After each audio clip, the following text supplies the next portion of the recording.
I would introduce myself. I'm Ariel Wilson. I'm the editor of Edible Manhattan and Edible Brooklyn, and the least interesting person on the stage today, given we have to talk about genetics in the food supply. The way that this panel is going to work is we're going to have 30 minutes of conversation. Leave it open to 15 minutes of questions, so be sure to write those down if you have them. We're also hoping to get a little drama here on stage, so feel free to provoke if you so choose. So the goal of this panel today is to really take sort of an agnostic approach to the role of technology and genes in the food supply. I want to kind of leave it to these folks to kind of give their own points of view, and I'm going to kind of be here to direct that conversation.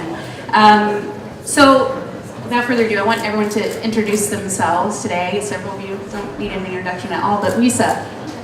Yeah, my name is Louisa Burwood-Taylor, and I'm the head of media research at AgFunder, which is an online investment platform for food and agriculture technology startups to go and raise funding. We also have the media research arm, which is AgFunder News, which is a daily news service, and we also put out investment reports on a biannual basis.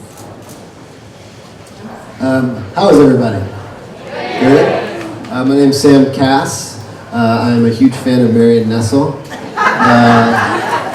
And I think that's all I need to say. No, I was the former chef at the White House and ran all food policy and the Let's Move campaign for First Lady, and now I'm a venture partner at Acre Venture Partners and have a strategy firm called Trove, among other things. Most importantly, I'm a new dad.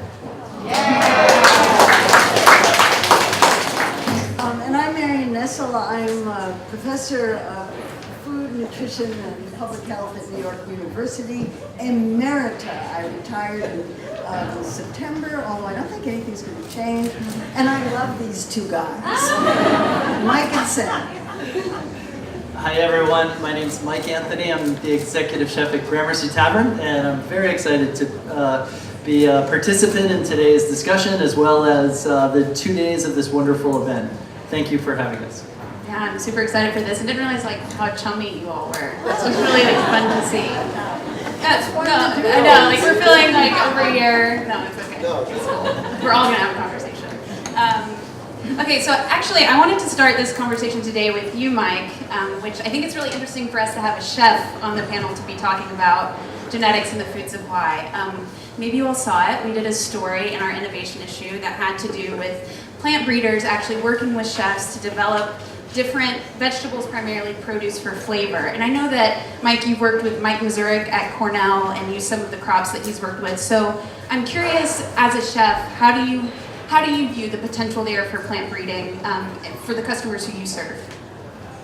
Great. Well, thank you. Easing into this conversation, we recognize that throughout time, plant breeding has been an important part of the evolution of agriculture, and in recent times it's interesting to recognize that chefs in particular haven't really had a voice. Consumers haven't necessarily had a voice in the process of how plant breeding is devised, that it's been dominated by industry, focusing on issues of plague and drought, harvest yields. And now it's quite fascinating that we're talking about issues of taste and specific colors and connections to regions. A way to tell a story. So you can imagine that we're quite interested in playing a role in that. Amazing to see the evolution of the voice of a chef that extends beyond the restaurant industry and far out into the food industry as a whole. Talking about a sense of deliciousness and flavor and integrity. So we were quite lucky. Michael is also a close friend of Zaid Kurday at Norwich Meadows Farm. And so as Michael happens to be a specialist in the field of peppers and squash, he came to me very sheepishly one day and said, well, I've been working for years on a new pepper. It looks and smells exactly like a habanero pepper, but it doesn't have the searing heat. And I said, wow, that's quite interesting. He said, well, would you be willing to taste it and try it? I really don't know if there'll be any interest. And my eyes went up and I said, sure, I'm happy to give it a taste and a try, and we certainly did. And it was clear that even for those of us who love spicy foods, this was an interesting development. So we've had the pleasure of being able to both listen and to engage in that conversation. Yeah, totally. And what are some of the other crops? I know like people may see honey nut squash here, and again, Mike I think is responsible for that as well. Do you see more potential there in working with him for what you would like to serve your customers? Well, the reality of it is that he is entering into these conversations and engaging them and listening, trying new ideas. When those ideas are kind of being generated from kitchens themselves and from consumers as a whole, I think we've seen that that's quite transformative. Yeah. So I actually want to pull back here, and Marion, I would love if you would step in for us as our scientist on the panel and define some terms for us, because I want to make it clear maybe the techniques that Mike might be using versus GMO technology versus gene editing, which is what we see developing with CRISPR. So if you could kind of define those and anything I might be overlooking there, that'd be helpful. I'll give you my version of the differences. All of these techniques involve manipulation of DNA.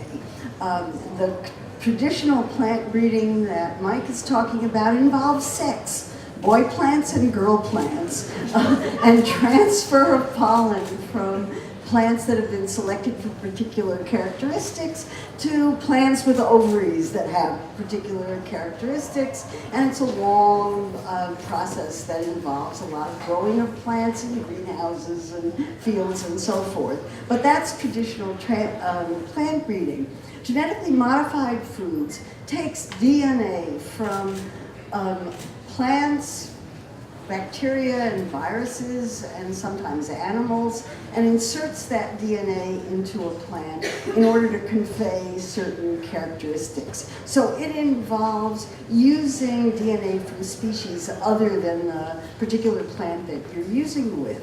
CRISPR, which is a new technology, uses a tool derived from DNA and enzymes from bacteria to clip a plant's DNA in particular places in order to edit it to give desirable characteristics. So the differences are, and the arguable difference, either one way of looking at this is these all involve DNA, and DNA is the same no matter where it comes from, and there are lots of people who hold that view. And then there are other views that this is tampering with nature, not so much in conventional plant breeding, but in genetically modified food technology, or in CRISPR, you're really doing something that isn't occurring naturally. And these are different positions on this, and they don't seem to have much of a common meeting ground these days.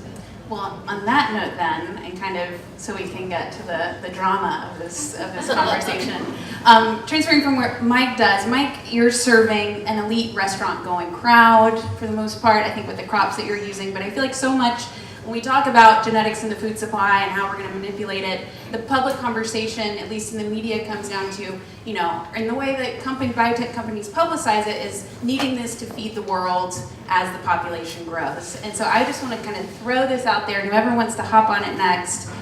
I see like Marion going for her mic. Point it out. Do we need genetically modified crops to feed the world? Or no, like I'm going to rephrase this. What is the role of gene manipulation in any way, shape, or form in feeding the world? In theory or in practice? And I think that's a really important question, because in theory, genetically modified foods could deal with the difficulties of food production in developing countries where there are terrible problems with climate and dryness and fixation of nitrogen and all kinds of things like that. And in theory, genetically modified foods could address those problems. CRISPR technology could too. But that's not what happened in practice. In practice, the genetic modification techniques have been used for first world agricultural problems. So there's a big disconnect between the rhetoric of feeding the world and the rhetoric of 90% of the major commodity crops in the United States are genetically modified, owned by just one or two corporate entities. And so that makes it very difficult to talk about because the theoretical promise is real. Mm-hmm. The reality is something quite different. Yeah. So Sam, I'd be curious thinking about going forward. You and I touched base a bit yesterday. From your perspective and coming at this as someone who's now in business and also has served in government, what are your thoughts on how we should be manipulating genes going forward or making that of use to us? So this is a long and complicated conversation, so we'll try to do our best to distill it. There's no question what Marion laid out is true.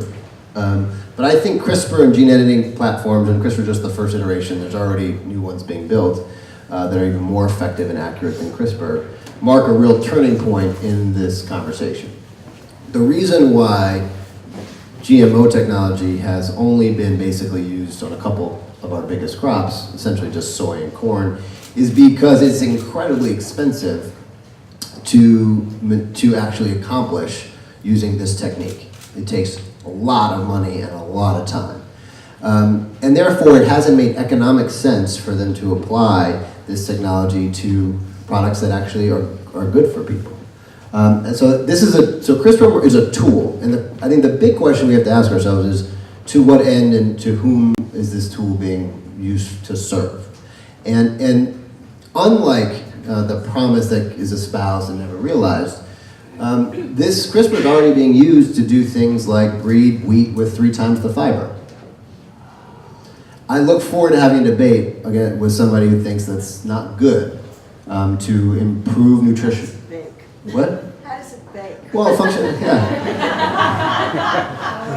Mike can bake anything, so I'm going to give him that wheat and go. But the point is, part of the reason why we have such a skewed system as it is because we've invested billions and billions of dollars into corn and soy over about the last 60 years, and as a comparison, a statistically insignificant amount of money for fruits and vegetables, the products that we actually need to be feeding people. And the reason why there's a cost disparity is not because of subsidies. That theory is absolutely incorrect. The reason why there's the cost disparity is because we learned how to grow these crops incredibly efficiently. And we have not figured out how to grow more nutrient-dense crops anywhere near as efficiently, which is why they're more expensive. So we actually are serious about providing healthy, nutritious, affordable food to everybody. We're going to have to figure out how to do it in a much more efficient way, and we're going to have to figure out how to do it in a changing climate where maintaining the status quo that we have now is going to be incredibly difficult, let alone transforming our food system to get better food to people. And this is a tool that has to be on the table. Now, there's a lot of questions. We can get into some of the nuance about regulation and policy and how all this is going to go and the impact of that, which I have a lot of concern about. But I think, unlike before, we actually have a chance to produce much more nutrient-dense crops at a lower cost in a much more sustainable way than we are now. And we have to explore and try to accomplish that vision. So building off that, Louisa, you following this space and seeing like, okay, we need to be able to harness these tools. What businesses are you seeing emerge and how are they harnessing this technology and for what ends? Who are they serving with some of the businesses who are emerging in this space? Yeah, and I think it's a really good and important point is that this is a tool in feeding the world. It's not like the only tool, it's not the only thing that's going to solve the problem. And I speak to a lot of different startups in the biotech space, and some of them are doing gene editing, some of them are doing GMO, some of them are also coming up with biological alternatives to fertilizers and pesticides, using the natural plant microbiome to create these products. So I think we need to bear in mind that this science is not all evil or from the big companies. It's a lot of small startups looking at these tools now. And so that makes me kind of excited as well to think that this technology is now moving beyond the big agribusinesses that we all know and that have probably led to some of the reasons that we look at GMO so negatively.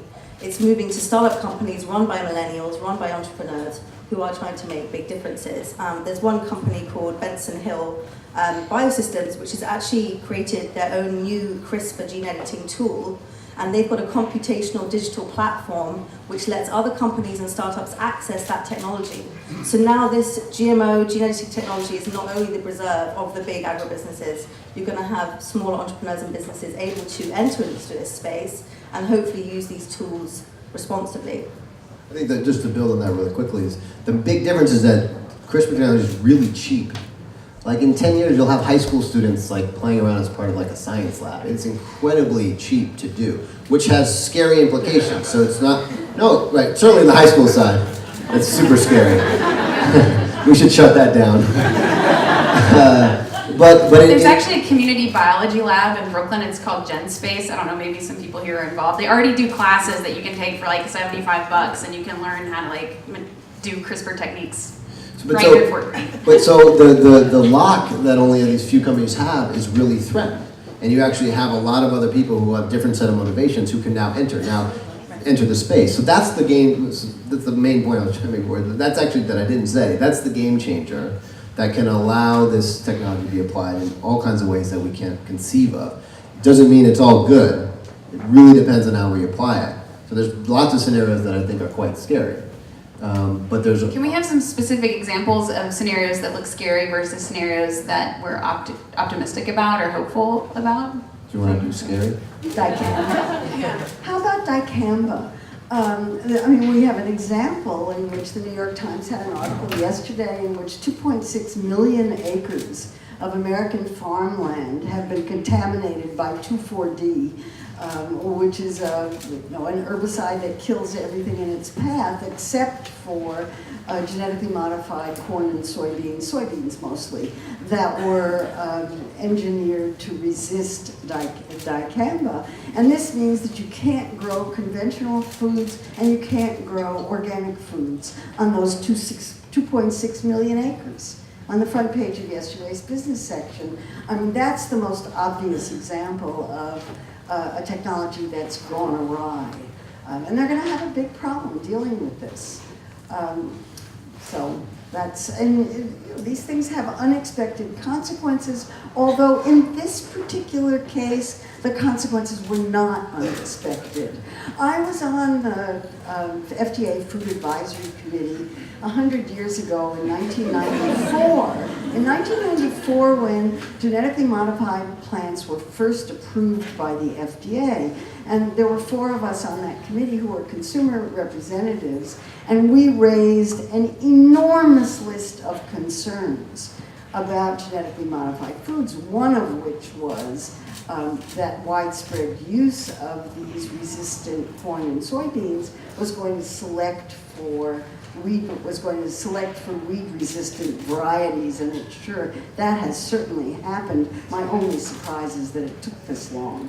So none of this was unexpected, but because the industry had insisted that genetically modified foods not be labeled, and other kinds of regulatory issues, they have been able to do whatever they wanted to do with very little regulatory oversight, and a great deal of control over the food supply.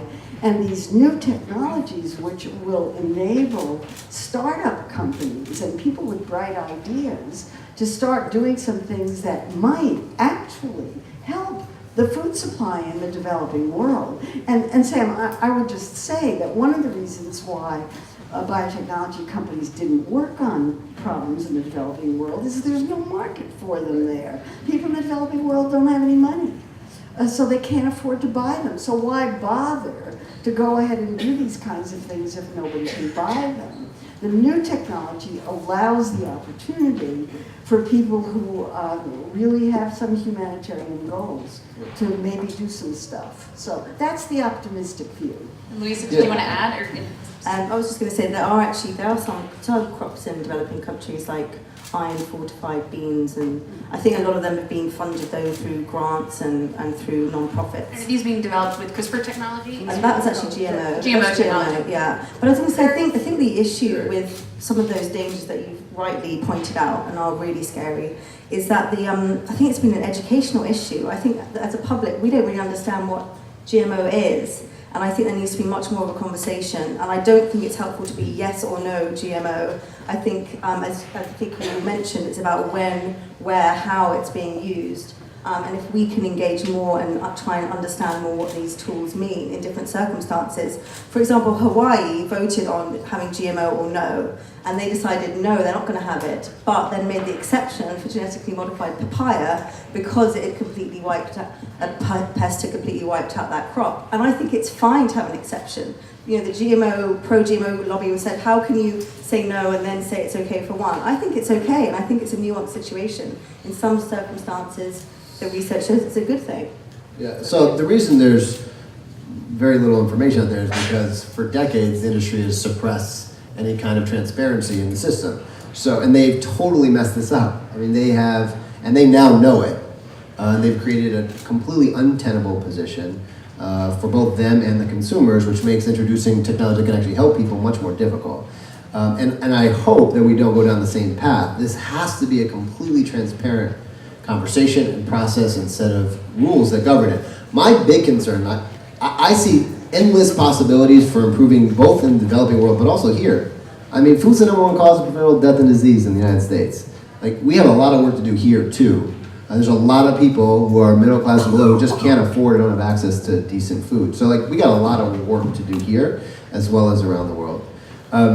For me, what really worries me, now I was in the White House when 2,4-D was approved.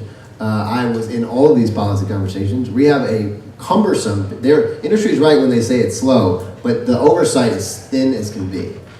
The salmon that was approved, genetically modified salmon, was approved as a animal drug. It was approved as a drug. And did it only need approval from the FDA? Were there any other agencies On that salmon, were on salmon, yes, it was an FDA approval. But depending on where you fall, you're in one of 3 different agencies. It's a mess, and there's the executive does not have literally any kind of modern statute to help govern this, and so you're then forced to cram these things in, weird oversight where you don't actually have the power to have the oversight you need. But you also can't just say, well, you know, all this stuff can stop until Congress gets their act together. The problem is Congress is obviously not going to get their act together until we throw these suckers out. And so, which we should, obviously. But this is a huge problem because my concern is because of the affordability of this technology, there's going to be people doing a lot more stuff in all kinds of places. And we don't know what happens when we do 15 edits to one organism. And there is no question that you can create toxicity by doing that unintentionally or create allergens unintentionally. And so there has to be, and industry needs to be the ones leading this, a real regulatory regime that provides real oversight to prevent this from happening. If you care about this technology, you should be for that. Otherwise, this technology is totally vulnerable to some Yahoo in some little building doing something crazy, or a big company accidentally doing something that it's not in anybody's business interest to produce something that's going to harm somebody, right? That's not good for business. So I don't think anybody would intentionally do that from a big company, but things can happen. And so finding that balance is the last thing I'd say on the regulatory piece is complicated. If you talk to the Benson Hills of the world, they agree that you need some kind of oversight, but the more oversight you put, the more costly it becomes. It is very expensive to try to get a GMO currently through the federal government. Not very good oversight, but long time, very expensive. And the more expensive you make it, the harder it is. It becomes a barrier to entry for younger companies who are motivated in a different way. So trying to find a balance where you're not giving the advantage to bigger players is a complicated piece of business. Yeah, and Marion, I read some of your previous writing on this in Safe Food leading up to this panel. I'd be curious from your perspective, like, if you could speak to a little bit the difficulty in developing policy around genetic modification technology historically, but also like, how do we, going forward, given the rate at which technology is developing, how do we develop policy around this? I mean, regardless of who's in office right This now. administration? I mean, regardless, right? But like, just thinking about the rate at which this is changing, like how should we develop policy around this? Yeah. Well, let me just say one factoid, and that is if you want to know what plant crops and food crops the FDA has approved, the FDA hides it on the website under completed consultations.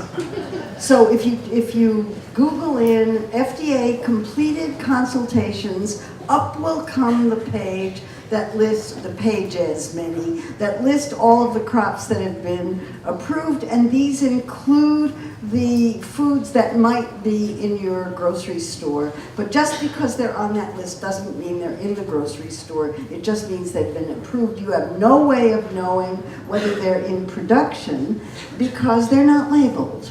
We'll go back to that. The question about policy is a difficult one, and the main driver of GMO policy in the United States has been Monsanto. And Monsanto, right from the beginning, and this was now in the 1980s, knew that it was going to be developing genetically modified foods and did everything that was possible in every possible lobbying technique to make sure that the federal government did not put into place any kind of reasonable lobbying technique, any kind of reasonable regulatory technique. If you look at a map of the agencies that are involved in regulating GMO crops, it kind of leaves you breathless. Whenever you see more than one agency involved in something, you know that coordination is necessary and it doesn't exist. I mean, it's just really, really hard to get coordinated. It's very, he was able to do it, but nobody else. And he actually had agencies talking to each other. What a concept. So it's a mess. Now, how you would go about, I mean, and the agencies have been warned for years that this isn't the only technology that isn't very well regulated. Nanotechnology, for example, there's nothing on that. And so here these things are happening much too fast for the government ever to catch up, and they won't catch up until there's a big disaster. So, and that's not a very nice way to look at it. And in this administration, they've got other things on their minds. Something to add, Louise? I was just going to say, so does the industry need to self-regulate? What's the solution? Sorry. I was once at a meeting of biotechnology company executives at which the CEO of, I think it was Pioneer or one of DuPont or one of those places, was screaming at the top of his voice at the CEO of Monsanto, saying, "You've ruined everything for all of us." The self-regulation is a lovely idea in theory, and we have a disconnect between theory and practice. Yeah, I was thinking more about some of the newer companies that are coming in and how they can approach this and be responsible. Maybe there's a way that they can, get together and actually have an organization to do these kind of things responsibly and communicate that to the public, and then hopefully that would somehow translate into policy at some point. I know that lobbying in this country is such a big thing, so. Well, unless there's anything to add, I think we can transition to questions, if the audience has any. Right back there, I saw a hand shoot up. Yes, you. So, talked a lot about technology helping feed the world, but my understanding is we actually have enough food, we produce enough food in the world to actually feed it. It's more about supply chain and where it's lost from harvest. And so, I'm just curious, do you think that's a false statement that's put out, or that we actually should take some of our energy away from the advancement of technology in this conversation and put it towards actually focusing on production? Who wants to take it? So if you look at just sheer calories, yes. If you add them all up and evenly distributed them, will we have enough calories? Yes. Are they evenly grown around the world, or are the calories of high quality? Lots of other things when you start unpacking those numbers are become problematic with that just blanket theory, like we have enough it's a fine. Part of the problem is we're eating a bunch of things that are super inefficient, right? A lot of conversion into meat protein is not an efficient use of our land, our water, and our energy. So I think we both have to change what we eat. But there seems to me no question that we also have to improve the quality of the food that most people are eating. And so it's not enough to say there's like enough calories out there. And by the way, like we're running out of water. Like all the aquifers that have allowed that fact that everybody keeps repeating to be true, they're almost globally depleted. The soil that has allowed that fact to be true is almost globally gone. So we're going to have to. So we've spent like our reserves that have allowed this to happen. So that will not be true in 20, 30, 40 years if we continue to go in the way that we're going.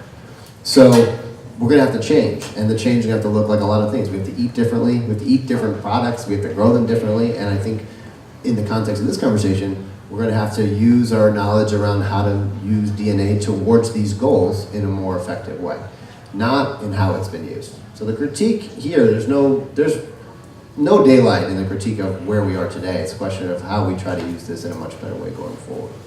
And have chefs like Mike Anthony who make delicious dishes as having us craving these things, maybe? It's a huge part of it. Yeah, absolutely. Yeah. Another question? Right here. Well, riffing right off of that, I think part of the issue from the perspective where I stand, which is as a food advocate, I work at school food. I'm trying to build a supply chain to bring New York State produce into the schools. And I'm a lawyer by history and personality. Look out. and I'm one of Marion's Graduate of our accolades. program. Yeah.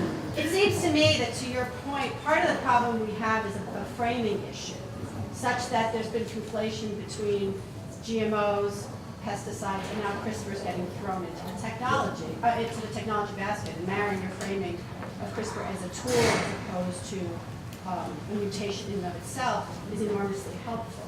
So in order to pull that CRISPR out of that bucket of presumably or presumptively bad things, how do we go forward from an investment standpoint, from a consumer standpoint, a media and a policy, how do we go forward and try and unpack all these essentially disparate items and educate the public so there's not this crazy, gut reaction that this is not productive?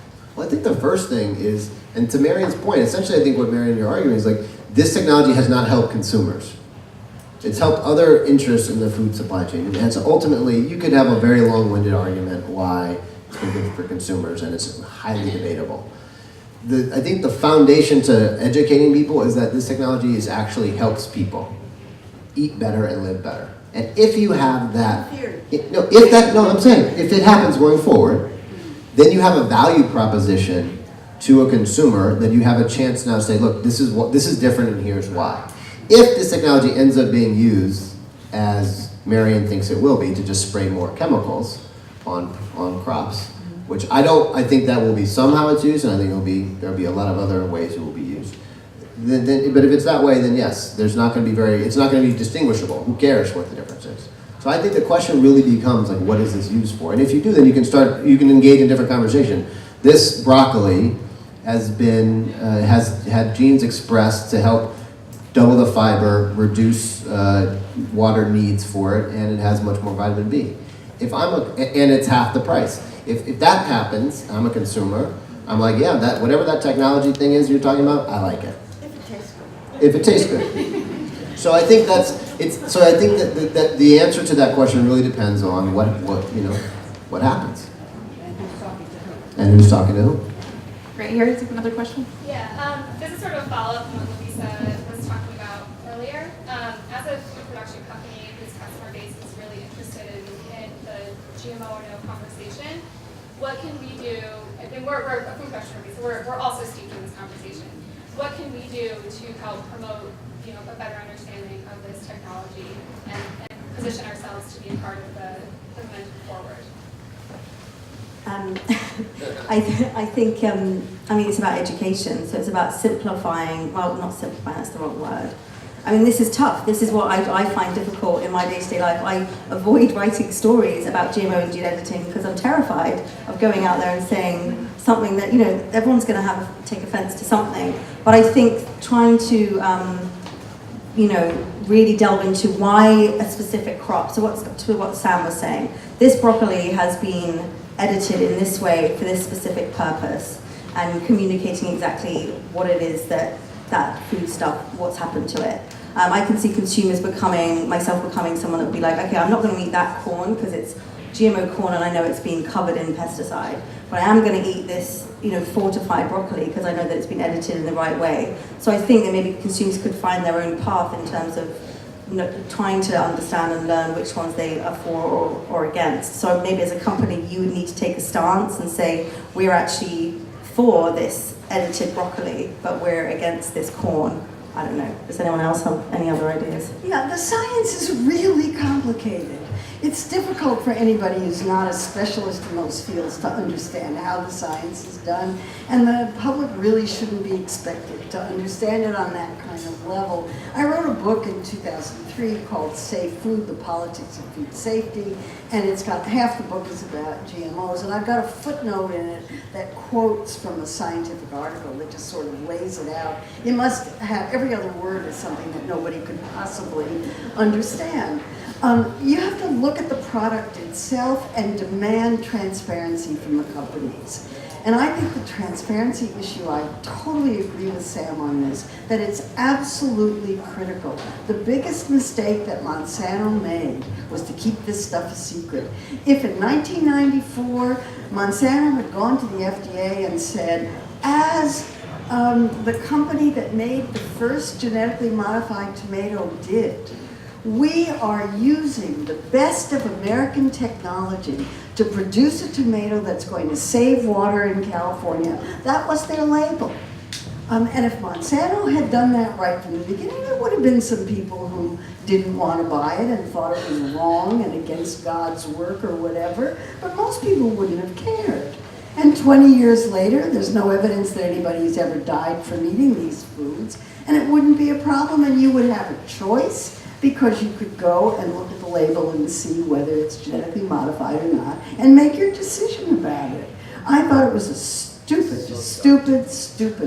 mistake right from the beginning, and they've paid for it, but not enough. They need to pay more. Actually, I have a question for Mike. Mike, you having been a chef, for I think as long as the conversation about genetically modified foods has been kind of mainstream, how have you experienced that in your restaurants? Have you experienced that in your restaurants over time?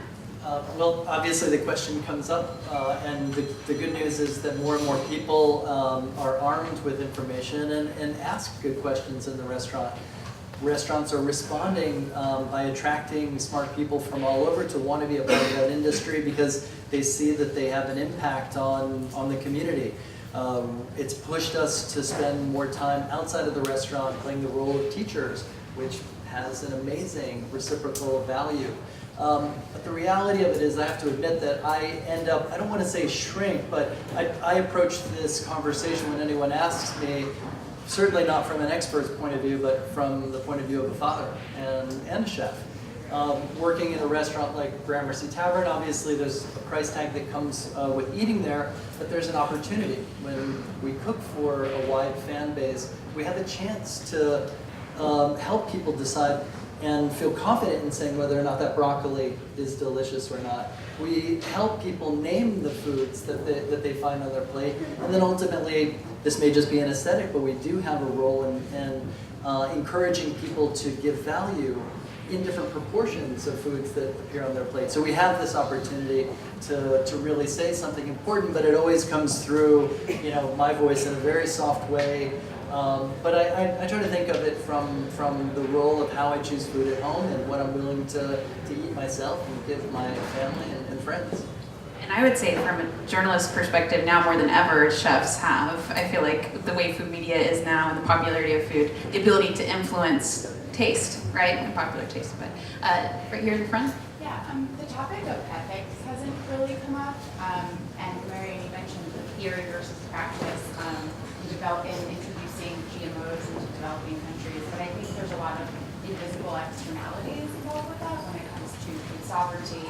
It being maybe a myopic solution to problems in developing countries and I think there's a question of should there be intellectual property for seeds, the developing of them based on thousands of years of breeding from these communities. And so that's to me what it always comes back to when people ask me, are GMOs good or bad? For me, I think it's not as much about nutrition, it's definitely about environmental impact. There's a huge social impact, and I'm curious. Yeah, I'm glad you mentioned that. I wrote about that extensively in my book, Safe Food.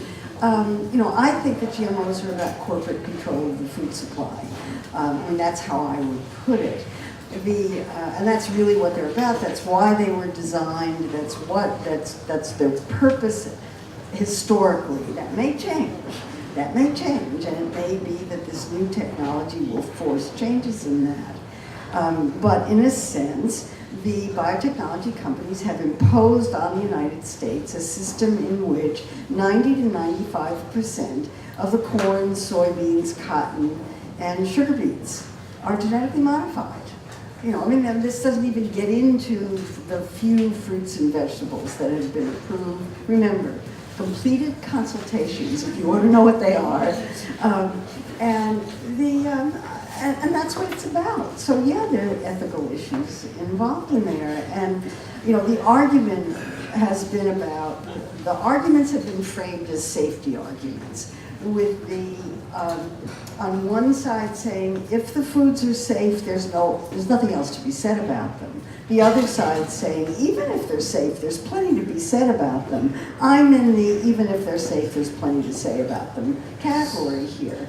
And I think there is plenty to say about them, and that's why we're having this conversation. But thanks for asking. All right, Marion, you're going to force me to okay. First of all, most of the debate has been safe, not safe. Unfortunately, there hasn't been much of the nuance like safe, but actually more things to talk about. And I think the point you raise is really important, and one that doesn't actually get discussed almost ever. It's been a demonization of this technology as the strategy, mostly around safety. Because the industry would not let anything else except safety be discussed. Mary, you can blame whoever you want. That's the reality that food advocates have taken, and it's been a disaster as well because it's not credible, it's not based on science, and it undermines the position of this technology. That's number one. Number two, this is the one thing that, so I've agreed with almost everything. So it's like I'm not a blind supporter of these technologies, right? I see the nuance of the environmental impact, the cultural impact, all those things are really important to me. But nobody's forcing people to use these crops. It has not been imposed by any rule or regulation. How do you know what they are? Grow them. Farmers this is a place that people really miss. There's this idea that somehow these farmers are being forced to grow this stuff. They are not. They choose to grow them because they have a benefit. They're more efficient, they're more productive. They just are. Now we're now seeing the consequences of some of those decisions over time with weed resistance, with draining of aquifers, because it's become a pretty lazy agricultural system in the sense we just keep growing the same thing over and over on the same land. So there's consequences to that. But we gotta stop saying that somehow the evil hand of these empires have just made all these farmers, 95% of them, to your point, make these choices. These people are smart, they're savvy, and they know what they're doing, and these are the choices that they're making. So you have to acknowledge that there is some value that's been given to these people to grow these certain crops. And unless we sort of acknowledge that this is not just like a blind sort of evil empire sort of scenario, we're missing kind of what's actually happening out there where people are making business decisions. The Times article yesterday made the point that farmers in the United States will now be growing dicamba-resistant crops. I don't understand the point. That's the benefit to farmers. They're going to be growing dicamba-resistant crops because there's dicamba everywhere. They have to.